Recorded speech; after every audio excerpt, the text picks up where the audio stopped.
Hey Gina, how are you doing? Can you hear me? Hello, can you hear me? I can hear you now. You can hear me now. Hi, Eduardo. How are Finally, you? how are you doing? All good. All good. And you're still living in Monterrey? Yes, I'm still living in Monterrey. Cool. Correct. All right. It's been almost 7 years since that last interview we did, believe it or not. And Yeah, wow. a lot has happened since that time. The last time I've heard from you was when Spacegoat released the purple vinyl of Superstition. Mhm. And since then, a couple of people had asked me about you and if you're still doing music. So the first question would be, where have you been? Well, first and anything, I appreciate so much the time you're taking for this interview. And well, I took a little break, let's say, after we record Superstition, we played with Spacegoat. That was a long time ago. And after that, well, Spacegoat is no longer active. And I took a time for planning and composing my own music. And that's how I ended up releasing the last EP of my new project, Black Glow, which is also called Black Glow, and doing my best to create art. Cool. Is Miguel still doing music? Yes, he's still doing music. He right now has his own project, and I think all of the members of the band, the Spacegoat, they are doing their own thing, and they are doing very, very good. How's it called? The project is called 4 Days of Funeral, but it's more into the death metal side. Oh, sure, got it. It's no longer Yeah, Stoner, and then yeah, that's a quite change. yeah. That would be interesting to see. He is a very creative musician, so October last year, you released the first EP, self-title yeah. of your new project, Black Gold. And I've been listening to that during the last few weeks, and it sounded for me more reflexive and deeper emotionally than Spacegoat, which was more straight to the point, I think. And it took me a while to understand the album. I just really got it after I read the lyrics. So could you first talk a bit about writing and recording this EP, and then we can dive a bit into the lyrics later. Sure. I'm always playing guitar myself. I play acoustic guitar since I was very young, like 8 years old. So I'm always kind of composing. I have many songs written since I was in Spacegoat, and I never release them. And so this is something that is important for me as an artist because it's a way to just be myself in a way without trying to fit in a gender, right? As Yes. Spacegoat, it was not all about my own creativity, even though I create part of the music, the melodies, and the lyrics, and the concept of the albums. These songs that I select from the bunch I have in acoustic guitar are much more about the introspection, the way I live life, my perception about my reality in my country. And I know it's hard to explain. As you know, I know Mexico is not a place that is identified with rock. There is a there is a big scene or a small big scene in the underground, and it's great for me to be part of the creative people that is just trying to make art, even if it's with a gender that is not very identified as a Mexican. You know what I mean? Yes, sure. We're more into the folk, when in the world when anyone mentioned Mexico, I know everybody is thinking about tequila, Cancun, and taquitos, and Yeah, you know, the stereotypes you of know, from Mexico. stereotypes. Yes, exactly. But still, I cannot. We cannot forget that we are all living in this um, diversification of citizens everywhere, anywhere. And so I grew up listening since I was a very young metal, death metal, specifically grindcore, and that was kind of my roots when I started listening metal. It was not classic rock, but eventually I get to know it, and you know, I got a lot of influences from many genders. And so after that, um, the way I enjoy music or what I like about the rhythms and the harmonies and the notes, all those were blended together in a way that I could enjoy it. If I'm honest, I just composed the music or this EP as I would like to enjoy it myself. Sure. And so that's what that is the result of Black Glow new EP. Cool. And how was it recorded? Um, it was a great experience. Octavio Villagros, who is the drummer, and Unca, Oscar Saucedo, he is the bass player. We traveled to Guanajuato, Mexico, to the Testa studio, which is for me one of the best studios in all Mexico. And it was a great experience. We recorded in 4 days. It was all recorded on an old-fashioned way, like we are playing at the same time, and we just kind of enjoy playing like in a jam style. It's like a live record. Did you Yeah, record the vocals after, or was that during the live? I record the vocals after. Yeah. Cool.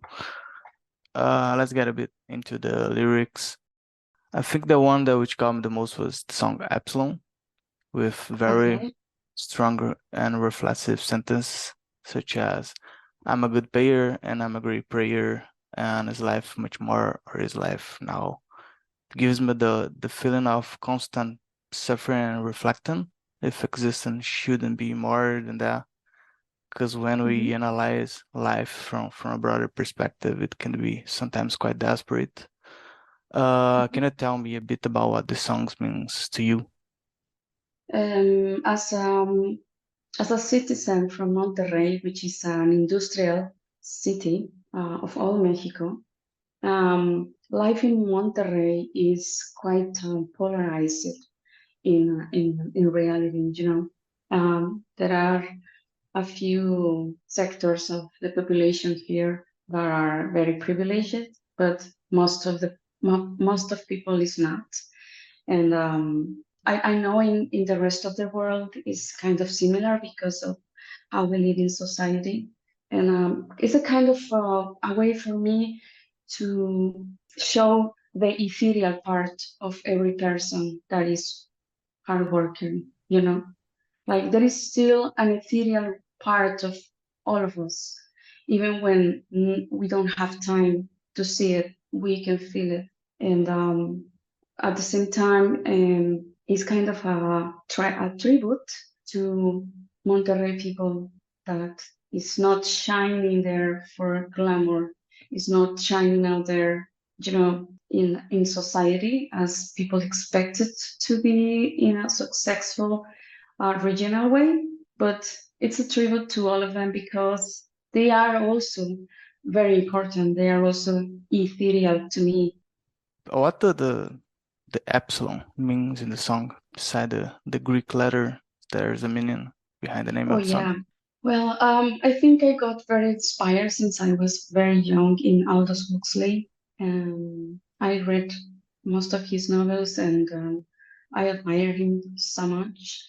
And for me, it was a metaphor with the word he used for an epsilon, which is the one in the chain with the less possibilities, with less capabilities, less opportunities in life. Let's say. Have you ever read that novel, Brave New World?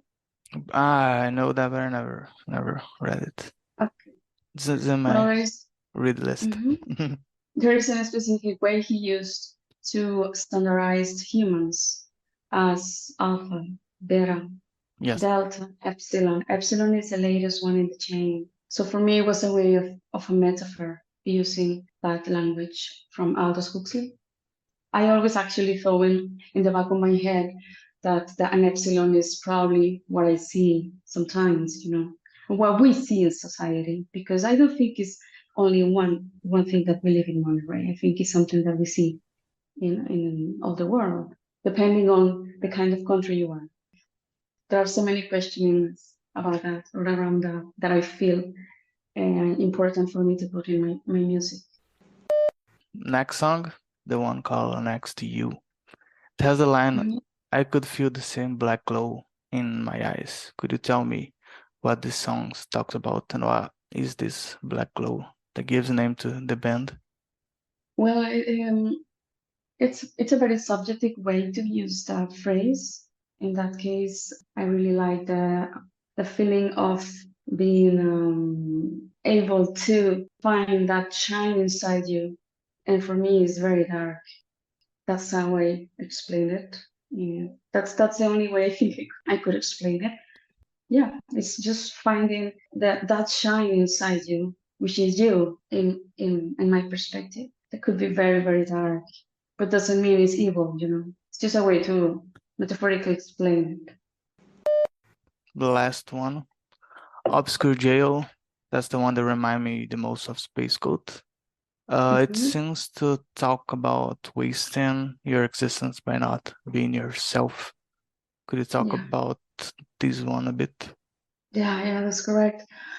Well, this song to me express the lack of braveness that sometimes humans have due to social pressure, due to insecurities, due to previous childhood trauma, something that keeps you in a jail that is going dark and is going obscured. And eventually, I guess we do regret of not being able to be ourselves, be free until it's too late. And that's why the lyrics mention something about that at the end. Yeah, maybe. It's a very reflexive one. What's next for Black Hole? And are you guys working on new songs or planning some tour maybe? Right now, I am preparing new songs. We are going to be working on them, and there is much more to listen from Black Law. In future, we don't have right now schedule any. We don't have any gig very very soon, but I think during the year we will be playing because we enjoy it very very much. And so, but about recording and releasing new music, definitely we are going to be putting a lot of passion and work to be able to release more music. Yeah. Do Yep. you have an expectation of when these songs would be out? No, not really. As No. this is a very new release, we are in the process of creating new music and working on it. But I can tell that there's gonna be new music. I don't know exactly when, but there will be. Gina, that was an absolute pleasure having you here again. Would you like to send the last message to people in the Mr. Doom community that will be listening to this interview? Thank you, Eduardo. Yes, I want to thank to all the community of Mr. Doom. Thank you so much for listening to my music and for all the support that you're giving me all this time since Spacegoat. And I hope you have the time to listen this new EP. I invite you to listen it and also to follow us in all the platforms. And I will definitely have news soon. And well, thank you. Thank you so much for this interview. Thanks a lot for its support So throughout those years. thank you. Thank See you for you. appreciating the new music. Thank you. Bye bye. Thank you. Bye.